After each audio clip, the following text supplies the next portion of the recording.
अस्सलाम वालेकुम, मैं हूं डॉक्टर नईम और आप देख रहे हैं आपका अपना यूट्यूब चैनल साइंस की जान। और आज मैं आपके लिए लाया हूं एक बहुत ही ज़रूरी और इम्पोर्टेंट टॉपिक।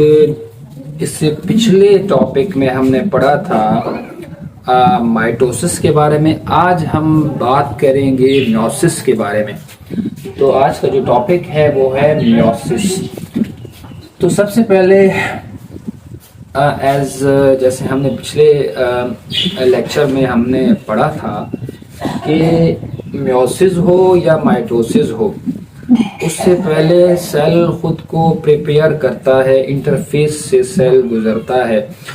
और ये जो सेल होता है, ये सेल हमेशा 2n का सेल होता है, यानी ये पेरेंट सेल जो होता है ये डिप्लॉयड होता है। तो मैं आपके लिए ये शॉर्ट डेफिनेशन वाले भी आपके लिए मैं वीडियोस बनाऊंगा। तो यहाँ पे थोड़ा सा मैं आपको बता दूं, जो पेरेंट सेल यानी वो सेल जो कि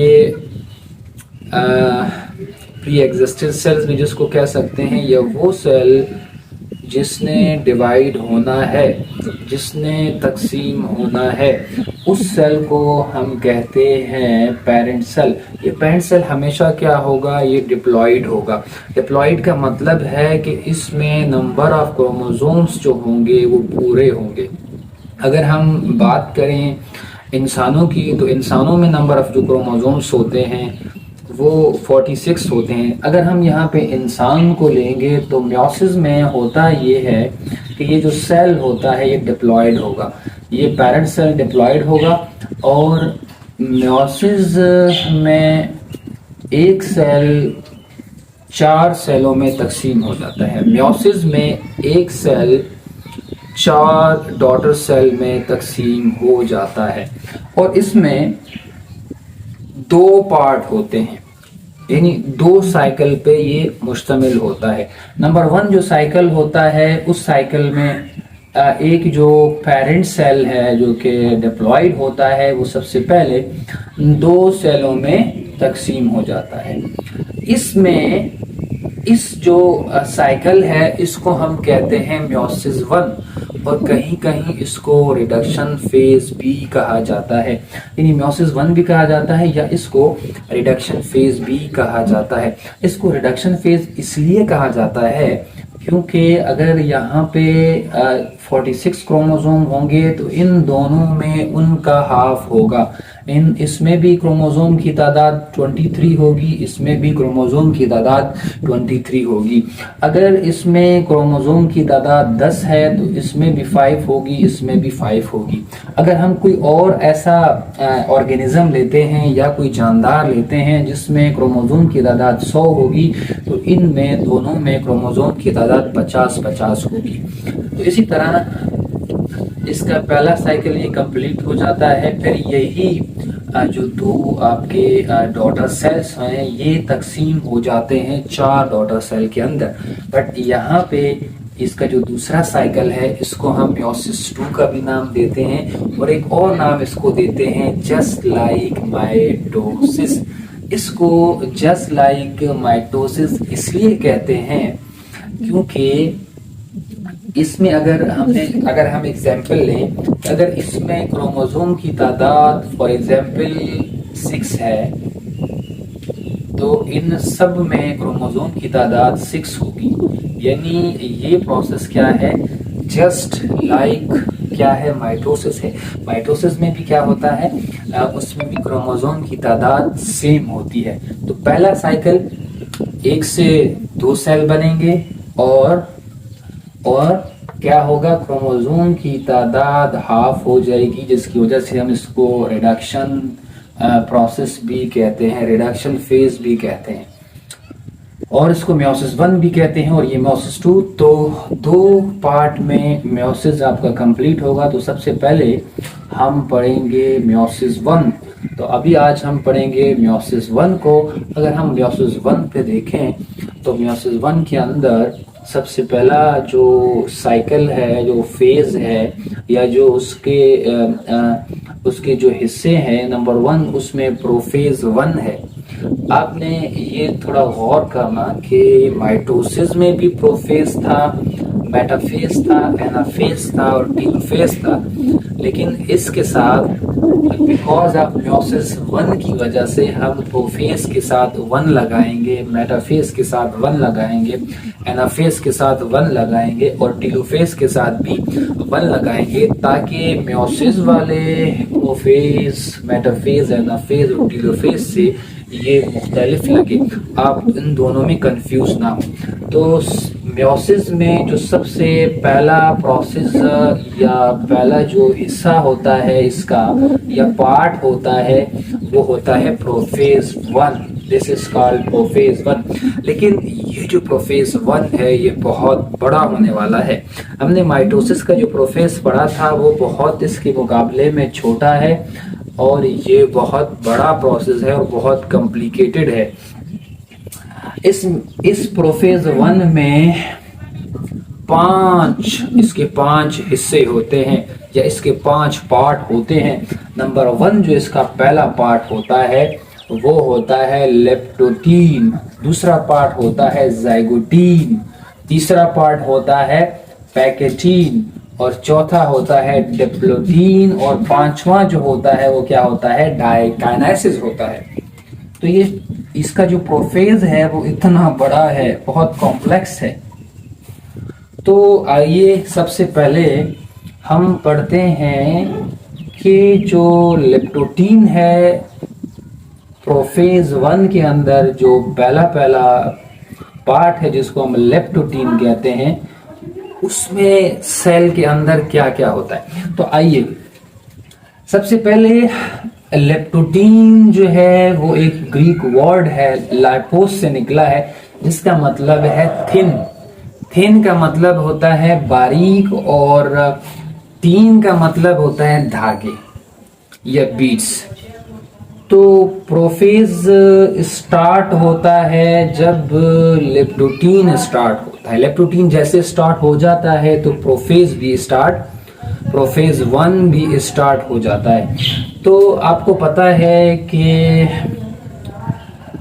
ये मैंने न्यूक्लियस बनाया है और इस न्यूक्लियस में ये जो आपको धागे, न्यूक्लियस के अंदर बहुत सारे आपको धागे नजर आते हैं जिसको हम क्रोमैटिन मटेरियल कहते हैं। अच्छा, इस लेप्टोटीन जैसे स्टार्ट होगा ये जो धागे होंगे ये जो धागे होंगे ये कट जाएंगे, ये एक दूसरे से क्या हो जाएंगे, धागे कट ऑफ हो जाएंगे लाइक दिस वन।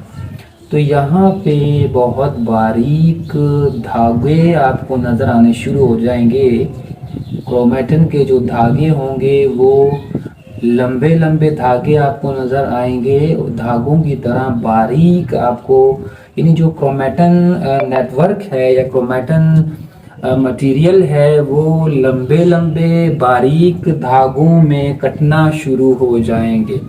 और दूसरी चीज, ये जो धागे हैं आपको जिस तरफ सेंट्रॉयल मौजूद है उसकी तरफ, सारे धागे उसकी तरफ चलना शुरू हो जाएंगे, क्योंकि आपको पता है ये जो लेप्टोटीन है इसमें ये जो धागे होते हैं एक तो कट जाते हैं, दूसरा ये खुद को कुछ हद तक कॉइल कर लेते हैं। कॉइल का मतलब खुद को लपेटते हैं।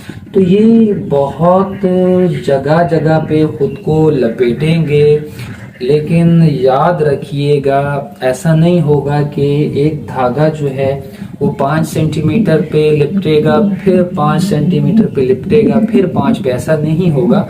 ये इरेगुलर टाइम पे, इरेगुलर फासले के ऊपर लिपटेंगे। कोई 5 सेंटीमीटर पे लिपटेगा, कोई 10 सेंटीमीटर पे लिपटेगा।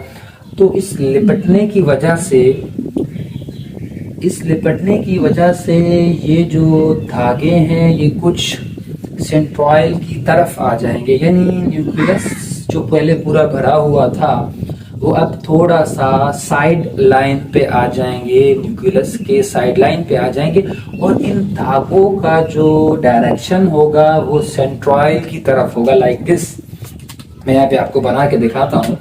यानी ये जो धागे होंगे सब के सब, इनके जो ये क्रोमैटिड हैं ये इस तरह सेंट्रॉयल की तरफ चलने शुरू हो जाएंगे लाइक दिस वन। तो बहुत सारे बुकों के अंदर ये बात आती है कि जब ये कॉइलिंग शुरू हो जाती है तो ये जो क्रोमोसोम है ये बुकेट की शक्ल में आ जाते हैं। यानी एक जब आप इसको देखेंगे तो इस वक्त आपको लगेगा कि आप एक फूल देख रहे हैं। तो सम टाइम इसके साथ ऐसा भी लगता है। अच्छा, अब लिप्टोटीन में एक और काम ये होगा कि क्रोमैटिन जो बॉडी है, क्रोमैटिन नेटवर्क है, वो उस पे कॉइलिंग शुरू हो जाएगी। उस कॉइलिंग की वजह से क्रोमोसोम के ऊपर एक ग्रेनुलर स्ट्रक्चर हमें नजर आएगा जिसको हम कहते हैं क्रोमोमर। यानी अब ये धागा है मेरे पास, लाइक दिस वन, ये धागा है, इस तरह बहुत बड़ा धागा है, तो इसकी कॉइलिंग शुरू हो जाएगी। जहाँ पे कॉइलिंग होगी हमें ऐसा नजर आएगा कि कहीं धागे के ऊपर ग्रैनुल्स लगे हुए हैं, कोई दाने दाने लगे हुए हैं। तो इसी तरह हम उन पार्ट को उस वक्त क्रोमोमर का नाम देते। तो यहाँ पे आपका क्या हो जाएगा, लिप्टोटीन आपका खत्म हो जाएगा। उसके बाद जैसे लिप्टोटीन खत्म होगा, दूसरा जो पार्ट शुरू होगा प्रोफेज 1 का, वो है जायगोटी। और जायगोस का जो मतलब है, ये ग्रीक वर्ड है जिसका मतलब है पेयरिंग, पेयर करना। अच्छा, इसमें क्या होगा, इसमें भी कॉइलिंग होगी क्रोमोसोम्स की। यानी इससे यहाँ पे जो क्रोमैटिन नेटवर्क है, यहाँ पर वो क्रोमैटिन नेटवर्क खुद को और शॉर्ट कर लेगा और थोड़ा सा शॉर्ट हो जाएगा। लेकिन यहाँ तक भी हमें क्रोमोसोम जो है वो ठीक से नजर नहीं आएंगे। यानी ये जो क्रोमोसोम आपको नजर आ रहे हैं, जो तो हमने यहाँ पर बनाए हैं, लेकिन आपको ये क्रोमोसोम ठीक तरह से नजर नहीं आएंगे। अलबत्ता इतने नजर आएंगे कि ये बाइवैलेंट हैं, मतलब ये दो दो हैं। जैसे यहाँ पे सिंगल थे, लिप्टोटीन के अंदर आपको सिंगल नजर आ रहे थे, यहाँ पे आपको बाइवैलेंट जरूर नजर आएंगे, लेकिन बहुत ज्यादा क्लियरली हमें इसका पता नहीं चलेगा। हमें इतना पता चलेगा कि दो चीजें आपस में ऐसे जुड़ी हुई हैं। अच्छा, जायगोटीन में क्या होगा, जो क्रोमोसोम्स होंगे, कौन से क्रोमोसोम्स, होमोलोगस क्रोमोसोम। अब होमोलोगस का मतलब क्या है आपको पता होना चाहिए। होमो का मतलब सेम, तो सेम क्रोमोसोम्स एक दूसरे के साथ क्या हो जाएंगे, जोड़ा बनाएंगे। अगर हम बात करें इंसानों की, इंसानों में 46 क्रोमोसोम 46 क्रोमोसोम होते हैं। तो 46 के कितने जोड़े बनेंगे, 23 जोड़े बनेंगे। तो इस तरह के जोड़े बनते जाएंगे, लेकिन ये होमोलोगस क्रोमोसोम ही जोड़े बनाएंगे। तो ये होमोलोगस क्रोमोसोम कौन से होते हैं, होमो का मतलब सेम। असल में ये जो क्रोमोसोम होते हैं, लाइक हमारा अगर एक सेल है, एक पेरेंट सेल है, अगर मैं बनाऊं तो एक पेरेंट सेल जो कि हमारे अंदर, जैसे मेरे अंदर एक सेल मौजूद है, उसमें कितने जोड़े होंगे, उसमें 46 जोड़े होंगे, ठीक है। तो वो जो 46 जोड़े हैं, उसमें एक क्रोमोसोम जो आएगा वो फादर से आएगा, एक क्रोमोसोम जो होगा वो मदर से आएगा। यानी एक क्रोमोसोम फादर से आएगा, ये F से एक क्रोमोसोम आ गया, एक क्रोमोसोम मदर से आएगा। यानी इस तरह के 46 क्रोमोसोम्स होंगे और 23 जोड़े होंगे, एक फादर का क्रोमोसोम, एक मदर का, एक फादर का, एक मदर का, एक फादर का, एक मदर का। लेकिन ये जोड़ा कैसे बनाएंगे, ये क्रोमोसोम होमोलोगस होंगे। होमोलोगस क्रोमोसोम की डेफिनेशन है कि होमोलोगस क्रोमोसोम सिमिलर क्रोमोसोम होते हैं बट आइडेंटिकल नहीं होते, इसकी डेफिनेशन है। यानी chromosome, those chromosomes are similar but not definitely identical. इसका मतलब ये हुआ, लोग तो रटा लगा लेते हैं इस चीज का। तो एक फादर से आया है, एक मदर से आया है, ये सिमिलर कैसे हो गए, सिमिलर ऐसे हो गए कि अगर एक क्रोमोसोम जो फादर का आया हुआ है, एक मदर का आया हुआ है, अगर वो आंखों का क्रोमोसोम है, यानी उसके अंदर आंखों का डेटा मौजूद है, उसमें डीएनए और डीएनए में जीन, जीन में आंखों का डेटा मौजूद है। जो फादर है उस क्रोमोसोम में जो वो भी क्रोमोसोम आंखों का है, मदर से जो आया हुआ है वो भी आंखों का है। एक क्रोमोसोम जो कि आया हुआ है वो ये कान के लू का है और मदर से भी वो लू का है। इसका मतलब दोनों तो सिमिलर क्रोमोसोम आ रहे हैं, लेकिन आइडेंटिकल कैसे नहीं है? आइडेंटिकल ऐसे नहीं है कि मदर का जो कान का लो है वो जुड़ा हुआ है, वो यहाँ से जुड़ा हुआ है, लेकिन फादर का क्या है? वो आज़ाद है, वो जुड़ा हुआ नहीं है। मदर का जो आंखों का जो कलर है वो ग्रीन है, फादर का जो आंखों का कलर है वो ब्लैक है। तो इसका मतलब क्रोमोसोम सिमिलर है बट आइडेंटिकल नहीं है, उसमें जो इंफॉर्मेशन है वो एक जैसी नहीं है। तो इसी तरह के क्रोमोसोम जो कि सिमिलर होंगे वो जोड़ा बनाएंगे। जब वो जोड़ा बनाएंगे हम उस जोड़े को कहेंगे होमोलोगस पेयर। तो यहाँ पे जाइगोटीन में पेयरिंग होगी, होमोलोगस क्रोमोसोम एक साथ आएंगे और उसको इसमें एक प्रोसेस होगा। इस जोड़े बनने के प्रोसेस को हम कहते हैं सिनेप्सिस। यानी जाइगोटीन में क्या होगा? सिनेप्सिस होगा। सिनेप्सिस का मतलब है जोड़ा बनना। किसका जोड़ा बनना? एक जैसे क्रोमोसोम, होमोलोगस क्रोमोसोम्स जो होंगे वो जोड़ा बनाएंगे और ये जो जोड़ा बनेगा ये एक दोनों क्रोमोसोम को एक साथ अटैच करेगा। उस प्रोटीन का नाम है सिनेप्टोनेमल कॉम्प्लेक्स। यानी एक कॉम्प्लेक्स है, प्रोटीन का कॉम्प्लेक्स है, एक फ्रेमवर्क है प्रोटीन का जिसका नाम है सिनेप्टोनेमल कॉम्प्लेक्स। क्या नाम है उसका? सिनेप्टोनेमल कॉम्प्लेक्स प्रोटीन का नाम है। यानी ये जो दो क्रोमोसोम है, होमोलोगस क्रोमोसोम है, इन दोनों को आपस में जोड़े रखेगा। एक कॉम्प्लेक्स है, एक प्रोटीन का मिक्सचर है जिसको हम कहते हैं सिनेप्टोनेमल कॉम्प्लेक्स। क्या कहते हैं? Synaptonemal complex. इस सिनेप्टोनेमल जो कॉम्प्लेक्स है ये इन दो क्रोमोसोम को एक साथ जोड़े रखेगा। यानी इस प्रोसेस को हम कहेंगे सिनेप्सिस। इन सिनेप्सिस होगी यहाँ पर। तो ये जो सिनेप्सिस होगी ये 3 तरह की सिनेप्सिस होगी। नंबर 1, एक ऐसा सिनेप्सिस होगा कि जब दो क्रोमोसोम है यहाँ पर, अगर सबसे पहला सिनेप्स स्टार्ट होता है सेंट्रोमेयर से, फॉर एग्जांपल तो जोड़ा बनना शुरू होता है, यानी क्रोमोसोम एक दूसरे के साथ अटैच होना शुरू होते हैं। लाइक ये एक क्रोमोसोम है, अगर सिनेप्सिस यानी सबसे पहले इसके सेंट्रोमेयर आपस में जुड़ते हैं, फिर उसके बाद दूसरे इसके पार्ट्स आपस में जुड़ते हैं, तो इस जैसे सिनेप्सिस को हम कहेंगे एंडोसेंट्रॉयल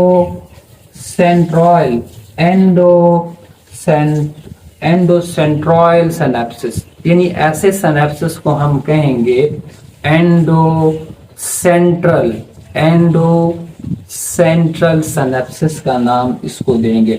अगर सिनेप्सिस जो है वो स्टार्ट होती है फ्रॉम द टर्मिनल, इसके टर्मिनल से स्टार्ट होती है सबसे पहले और फिर वो अंदर की तरफ ऐसे जाती है और इस तरह सिनेप्सिस का अमल होता है। तो ड्यू टू इसके टर्मिनल से ये सिनेप्सिस स्टार्ट हुई है तो हम इसको कहेंगे एंडो टर्मिनल सिनेप्सिस। क्या कहेंगे इसको? Endo terminal synapses. और अगर सिनेप्सिस जो है वो स्टार्ट होती है किसी भी जगह से हो सकती है, लाइक यहाँ से स्टार्ट हो गई, यहाँ से स्टार्ट हो गई, या फिर यहाँ से स्टार्ट हो गई, या यहाँ से स्टार्ट हो गई, तो ऐसे सिनेप्सिस को हम कहेंगे रैंडम सिनेप्सिस भी इसको हम कहेंगे, या लोकलाइज सिनेप्सिस भी इसका नाम कह सकते हैं। तो जाइगोटीन में क्या होगा? सिनेप्सिस का अमल होगा और यहाँ पे क्रोमोसोम्स आपको बाइवैलेंट नजर आएंगे, यानी इधर वाले क्रोमोसोम को आप बाइवैलेंट कह सकते हो। इसका मतलब कि दो क्रोमोसोम्स आपस में जोड़ा बना लिया है, इसलिए हम इसको बाइवैलेंट का नाम भी दे सकते हैं। उसके बाद जो तीसरा आपका पार्ट है प्रोफेज 1 का, वो है इन द म्योसिस, वो है पैकेटीन। तो पैकेटीन में क्या होगा, सबसे पहले जो दो क्रोमोसोम हैं जो कि सिनेप्सिस में आपस में जुड़े हुए थे, अब उसमें वो ट्विस्ट हो जाएंगे। उसके लिए वर्ड इस्तेमाल होता है स्पायर। तो वो क्या हो जाएंगे, ट्विस्ट करेंगे, वो घूमेंगे एक दूसरे के साथ, ट्विस्ट करेंगे।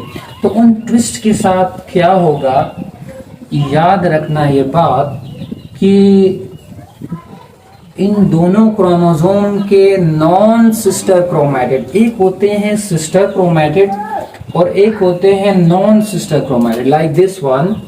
अगर ये क्रोमोसोम है, इसके ये दोनों जो होते हैं, this is called as sister chromatid. ठीक है, अब नॉन सिस्टर क्रोमैटिड जो होंगे वो इसके अटैच हो जाएंगे लाइक दिस वन। ये जो है ये दोनों अटैच होंगे लाइक दिस वन। ये दोनों होंगे, ये नॉन सिस्टर क्रोमैटिड जो होंगे ये आपस में क्या हो जाएंगे, स्टार्ट हो जाएंगे।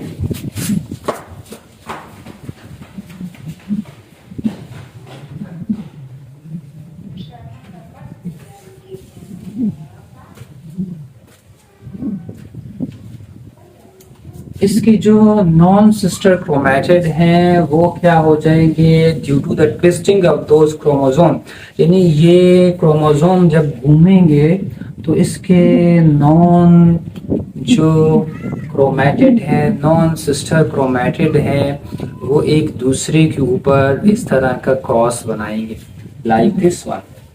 यहाँ पे स्पायरिंग जब होगी तो आपने यहाँ पे देखा, इस शेप को आप देख रहे हैं। तो यहाँ पे ये जो सिस्टर क्रोमैटिड है, इस सिस्टर क्रोमैटिड के साथ क्या हो जाएगा, ये क्रॉस बना लेगा, इस तरह अटैच हो जाएगा। ये जो अटैचमेंट होती है, इस अटैचमेंट को हम नाम देते हैं, that is called as crossing over. ये जो प्रोसेस होता है, इस प्रोसेस को हम क्या कहते हैं, प्रोसेस को हम कहते हैं क्रॉसिंग ओवर।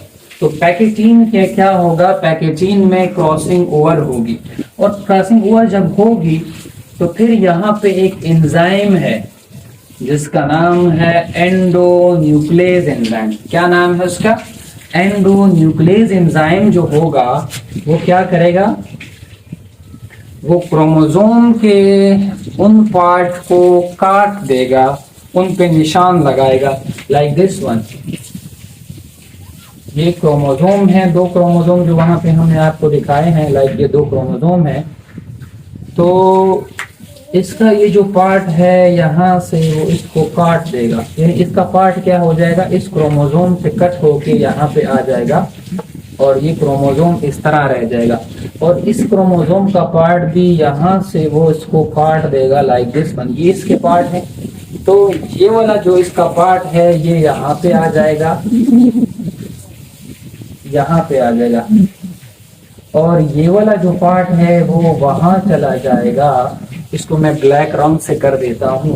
कौन सा एंजाइम है, एंजाइम का नाम क्या है, एंजाइम का नाम है एंडोन्यूक्लेज एंजाइम। तो एंडोन्यूक्लेज एंजाइम क्या करेगा, इस पार्ट इन दोनों के एक्सचेंज कर देगा, यानी इसके जो कुछ डीएनए का हिस्सा है वो उसमें एक्सचेंज कर देगा, वो इसमें एक्सचेंज कर देगा काट के। फिर इन दोनों को जो उसके टुकड़े हैं, इस क्रोमोसोम का टुकड़ा उसमें चला जाएगा, उस क्रोमोसोम का टुकड़ा इसमें आ जाएगा। इस प्रोसेस को आपस में कहते हैं क्रॉसिंग ओवर, और क्रॉसिंग ओवर में जो एंजाइम इनको जोड़ेगा वो एंजाइम का नाम है लाइगेज एंजाइम। तो इसकी शक्ल मैंने आपको यहाँ पे दिखाई है। पैकेटीन के अंदर क्या होगा, ये देखें, ये क्रॉसिंग ओवर हो गई, और क्रॉसिंग ओवर में क्या हो गया, ये देखें, इस ब्लैक क्रोमोसोम का पार्ट इस रेड के पास आ गया, इस रेड का पार्ट उसके पास आ गया। तो इन्होंने एक्सचेंज, इसको हम कहते हैं एक्सचेंज ऑफ द मटेरियल। इन्होंने मटेरियल को क्या कर दिया, एक्सचेंज कर दिया। तो यहाँ पर आपको ये जो पैकेटीन है, पैके का मतलब है थिक, थिक, थिक का मतलब है मोटे। तो पैकेटीन में यहाँ पे हमें क्रोमोसोम्स मोटे नजर आएंगे और आपको बकायदा एक क्रोमोसोम्स जो होगा उसके 4 क्रोमेटिड्स आपको बकायदा नजर आने लग जाएंगे, 1 2 3 एंड 4। तो 4 क्रोमेटिड कार्ड भी कह सकते हैं जो कि हमें सीधे क्लियरली साफ नजर आएंगे। तो यहाँ पे टेट्राड का वर्ड भी हम इसमें लगा सकते हैं।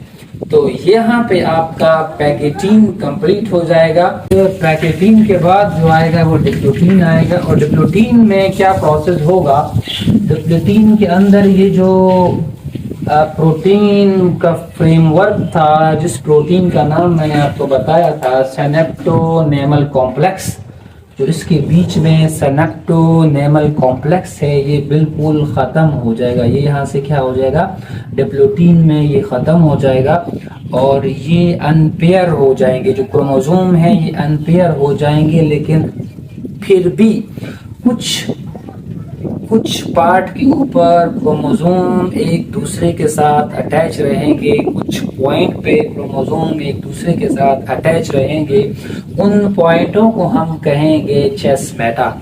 तो चेस्मेटा क्या है, चेस्मेटा जो है उस पे कुछ ऐसे पॉइंट होते हैं होमोलोगस क्रोमोसोम के दरमियान जहाँ पे क्रोमोसोम अब भी अटैच रहेंगे, जिसको हम चेस्मेटा कहते हैं। या आप इस तरह भी कह सकते हो कि क्रॉसिंग ओवर में जहाँ पे क्रोमोसोम अटैच होते हैं उसको भी आप चेस्मेटा कह सकते हो। तो यहाँ पे डिप्लोटीन में बस एक ये काम होगा। और डिप्लोटीन में यहाँ पे डिप्लोटीन आपका कंप्लीट हो जाएगा। इसमें ये जो आपका ये जो प्रोटीन कॉम्प्लेक्स है, the frame of protein complex है, जिसको हमने नाम दिया था सिनेप्टो, यानी यहाँ पे सिनेप्सिस जो है वो टूट जाएगा। जो सिनेप्सिस जो था, लाइक यहाँ पे सिनेप्सिस ने जाइगोटीन के अंदर क्या किया था, ये जो प्रोटीन कॉम्प्लेक्स था सिनेप्टोनेमल कॉम्प्लेक्स, ये फ्रेमवर्क ऑफ प्रोटीन है, उसने क्रॉसिंग ओवर में हेल्प की थी।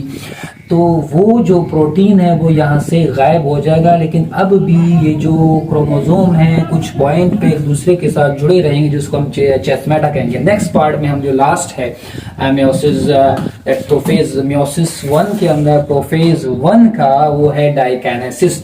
तो जब डाइकाइनेसिस में हम आएंगे तो डाइकाइनेसिस में होगा ये, जैसे एक जिप की तरह होता है, यानी क्या होगा, यहाँ पे एक प्रोसेस है, उसका नाम है टर्मिनलाइजेशन। क्या प्रोसेस है, टर्मिनलाइजेशन। तो यहाँ पे जो चेस्मेटा, जो क्रोमोसोम एक दूसरे के साथ मिले हुए थे कुछ पॉइंटों के ऊपर, तो वो सेंट्रॉयल से एक जिप की तरह खुल जाएंगे, यानी एक जिप की तरह टर्मिनलाइजेशन होगा। वो जिप सेंट्रॉयल से क्रोमोसोम के टर्मिनल की तरफ जाएगा, यानी ये क्रोमोसोम अंदर से बिल्कुल ओपन हो जाएंगे, लेकिन अब भी वो अपने क्रोमेटिड जो नॉन सिस्टर क्रोमेटिड के टर्मिनल हैं अभी भी उस जगह पे एक दूसरे से जुड़े हुए होंगे, लेकिन इस प्रोसेस को हम टर्मिनलाइजेशन कहते हैं।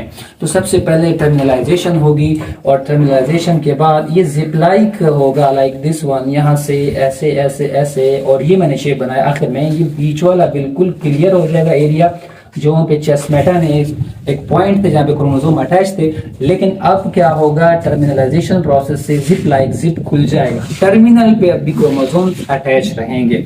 अच्छा जी, अब उसके बाद क्या होगा, डाइकाइनेसिस के अंदर जो लास्ट पार्ट है प्रोफेज का, उसमें आपकी जो न्यूक्लियर मेम्ब्रेन होगी ये आपकी डिसअपेयर होना शुरू हो जाएगी, ये डिसअपेयर हो जाएगी। और उसके बाद आपकी जो सेंट्रॉयल हैं वो भी सेम एज कॉपी होना शुरू हो जाएंगे। और कुछ बुक्स में ये लिखा हुआ है कि सेंट्रॉयल जो है यहाँ पे लेप्टोटीन में कॉपी हो जाते हैं। कुछ बुक में लिखा हुआ है कि सेंट्रॉयल यहाँ पे कॉपी होना शुरू हो जाएंगे, लाइक दिस वन।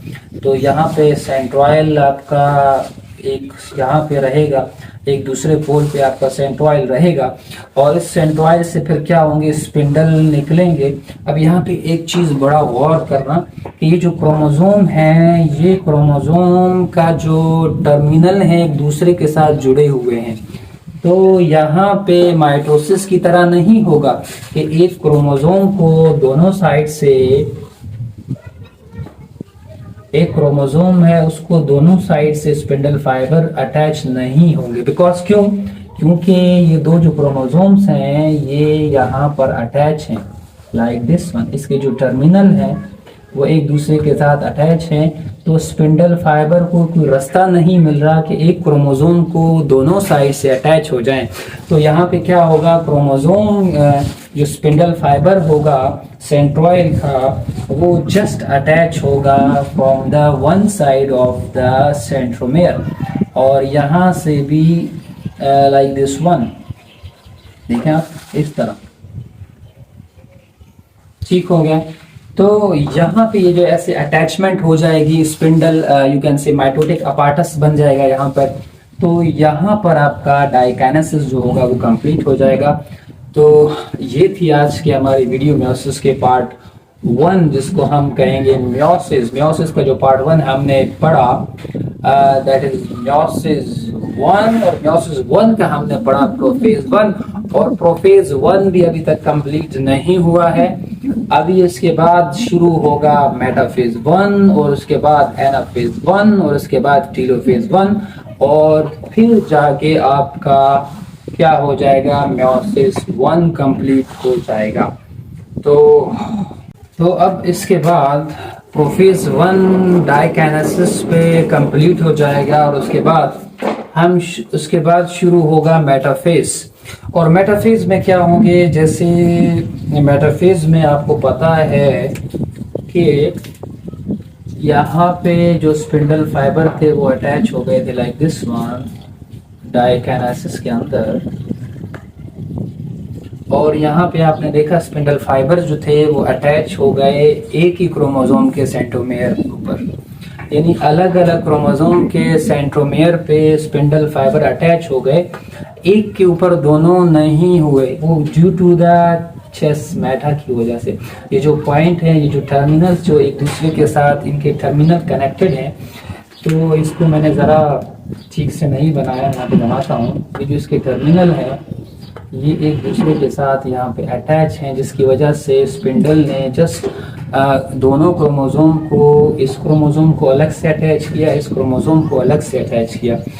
तो इस तरह की अटैचमेंट तो डाइकाइनेसिस में हो गई थी। लेकिन मेटाफेज 1 में क्या होगा, इन मेटाफेज 1 के अंदर क्रोमोसोम्स के जो जोड़े होंगे वो एक प्लेट, इक्वेटोरियल प्लेट की शक्ल में एक सेल के दरमियान में एक प्लेट बनाएंगे।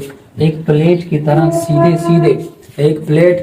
सीधे सीधे क्या हो जाएंगे, वो यहाँ पे खुद को सीधा कर लेंगे, और इसी में क्या हो जाएगा आपका मेटाफेज जो होगा, जब वो प्लेट की तरह सेल में सेल के दरमियान में एक प्लेट की तरह सीधे सीधे, या अगर सेल को आप ऐसे भी बना सकते हो, सेल को ऐसे भी बना सकते हो, यानी उस प्लेट को आप दो तरह से बना सकते हो।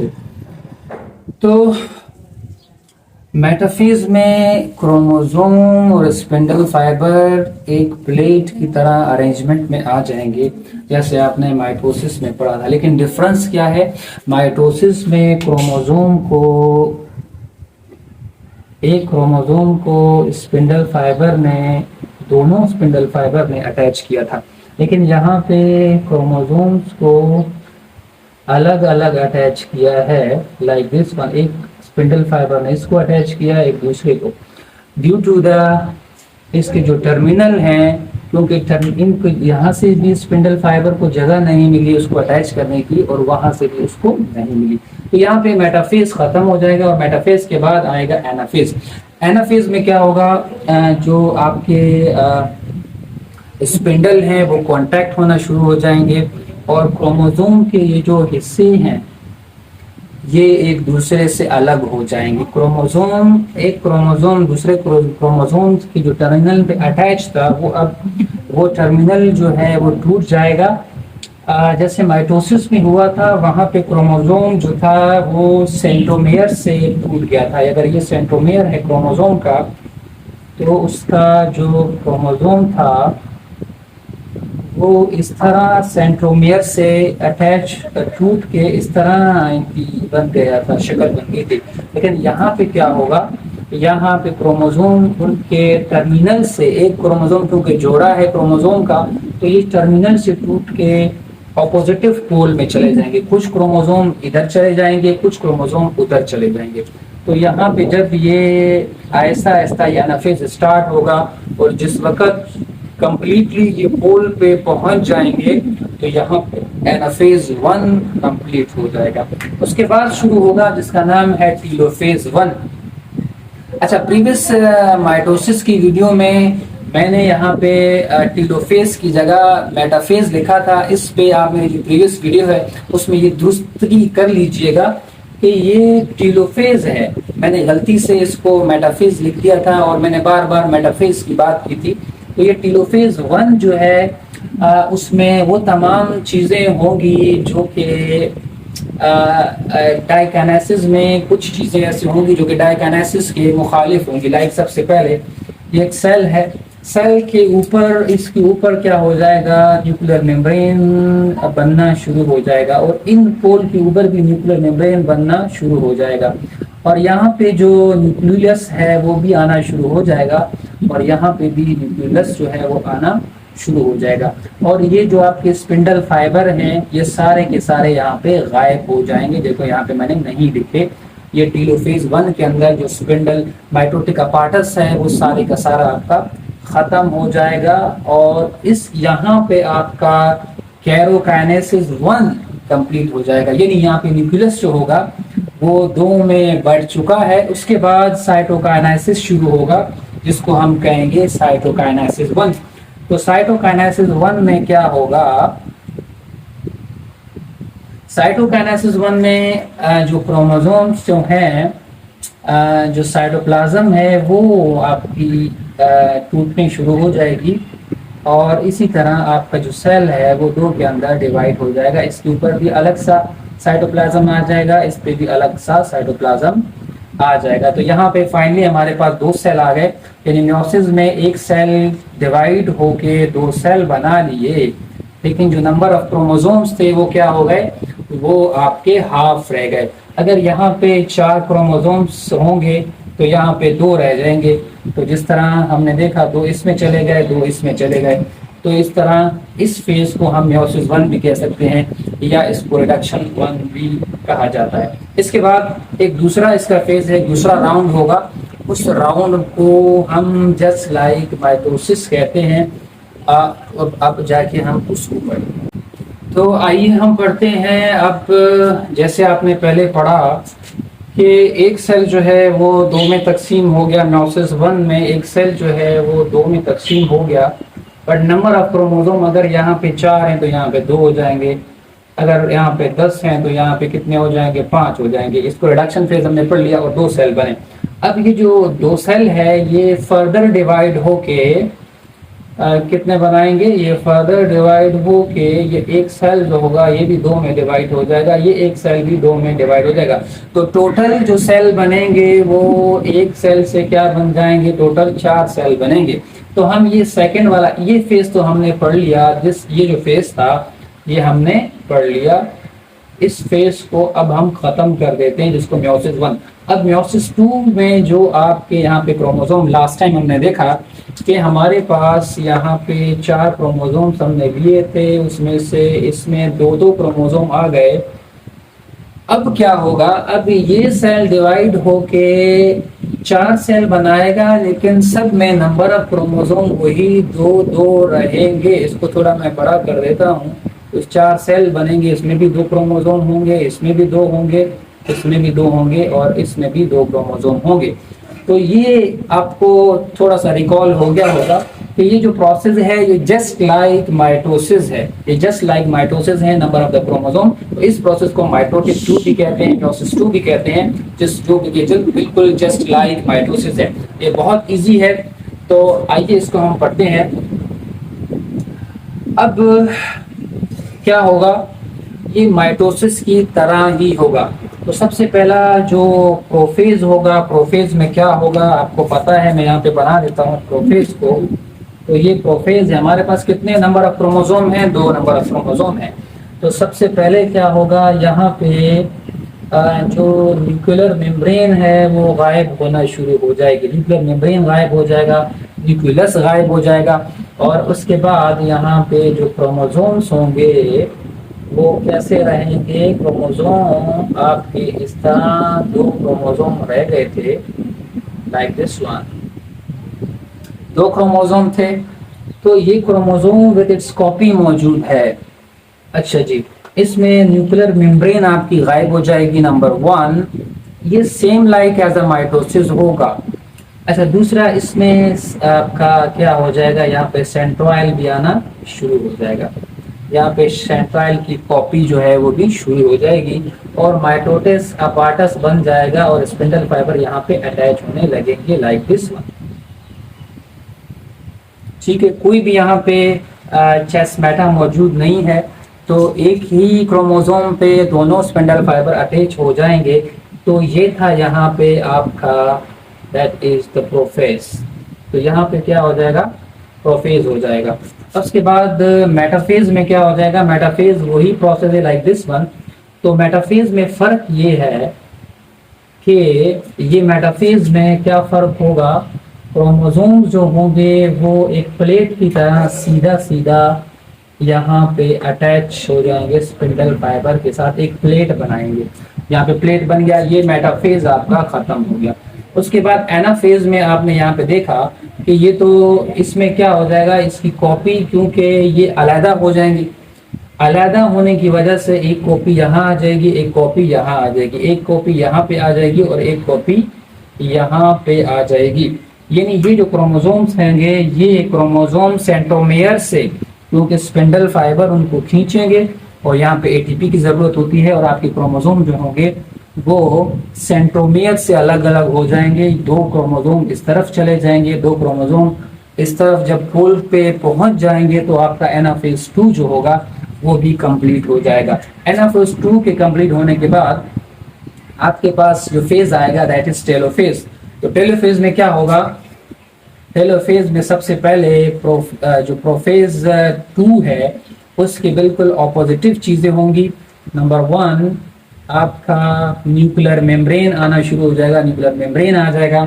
उसके बाद इसमें आपका न्यूक्लियस भी आ जाएगा और तमाम आपके जो स्पिंडल फाइबर हैं, तमाम आपके कौन से स्पिंडल फाइबर जो हैं वो आपके क्या हो जाएंगे, स्पिंडल फाइबर जो होंगे वो आपके ख़त्म हो जाएंगे। यानी स्पिंडल फाइबर, सेंट्रॉइल और वो तमाम जिसको माइटोटिक अपार्टस से वो ख़त्म हो जाएगा। फिर क्या हो जाएगा, आपका सेल कितने में तकसीम हो जाएगा, 2 सेलों में मज़ीद तकसीम हो जाएगा। तो जब 2 सेलों में मज़ीद तकसीम हो चुका है, लेकिन जो नंबर ऑफ क्रोमोसोम्स यहाँ पे रहेंगे, यहाँ पे भी 2 क्रोमोसोम्स थे और यहाँ पे भी दोनों में 2-2 क्रोमोसोम होंगे। यानी हमने सिर्फ इस एक सेल को आपके सामने, हमने 4 एक सेल लिया, उससे 2 सेल बने, लेकिन इसमें क्रोमोसोम 2 रह गए, इसमें भी क्रोमोसोम 2 रह गए। हमने फिर इस एक सेल को लिया और एक सेल के बाद ये 2 में तकसीम हो गए और इसमें भी क्या हुआ, इसमें भी 2 क्रोमोसोम है, इसमें भी 2 क्रोमोसोम है। हमने इसको जस्ट समझा है, अब तक ये रह गया है। तो ये भी इसी तरह क्या बनाएगा, ये 2 में फर्दर तकसीम होगा, इसमें भी 2 क्रोमोसोम, इसमें भी 2 क्रोमोसोम। तो यहाँ पे आपका म्योसिस कंप्लीट हो जाएगा, जिसमें क्या हो जाएगा, एक सेल 4 में तकसीम हो जाएगा। ये एक सेल है, ये 1 सेल, 2 सेल, 3 सेल, 4 सेल, ये पेरेंट सेल कहलाएगा, ये डॉटर सेल कहलाएंगे, और फिर ये पेरेंट सेल कहलाएंगे और ये इसके डॉटर सेल कहलाएंगे। लेकिन इसमें होगा क्या कि 4 क्रोमोसोम वाले सेल से फाइनली 4 जो हैं वो सेल बने, जिसमें नंबर ऑफ क्रोमोसोम हाफ हो गए। तो इस प्रोसेस को हम कहते हैं म्योसिस। और आपको आखिर में ये भी बताना चलूँ कि म्योसिस जो होता है वो कौन से सेल बनाता है, ये हमारे जर्म सेल बनाता है, यानी ये एग और स्पर्म बनाता है, गैमेट बनाता है। ये जर्म सेल भी कह सकते हैं, इसको हम गैमेट कह सकते हैं। तो ये गैमेट बनाता है जिसमें हम इसको कह सकते हैं कि ये स्पर्म और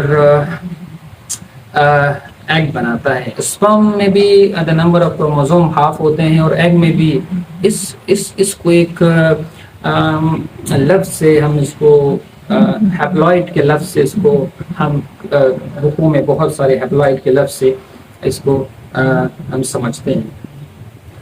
तो मेयोसिस ये जो गैमेट सेल बनते हैं, देखें ये अल्लाह की कुदरत को आप देखें कि आपको पता है जब इंटरकोर्स होता है तो क्या होता है, स्पर्म, मेल स्पर्म और फीमेल एग आपस में मिलते हैं तो जाइगोट बन जाता है। तो जाइगोट में फिर क्रोमोसोम की तादाद जो हो जाती है वो डिप्लॉइड होता है, यानी हैप्लॉइड स्पर्म आता है और हैप्लॉइड एग आता है, जिससे एक बच्चा बन जाता है और फिर उसके बाद माइटोसिस प्रोसेस फिर शुरू हो जाता है।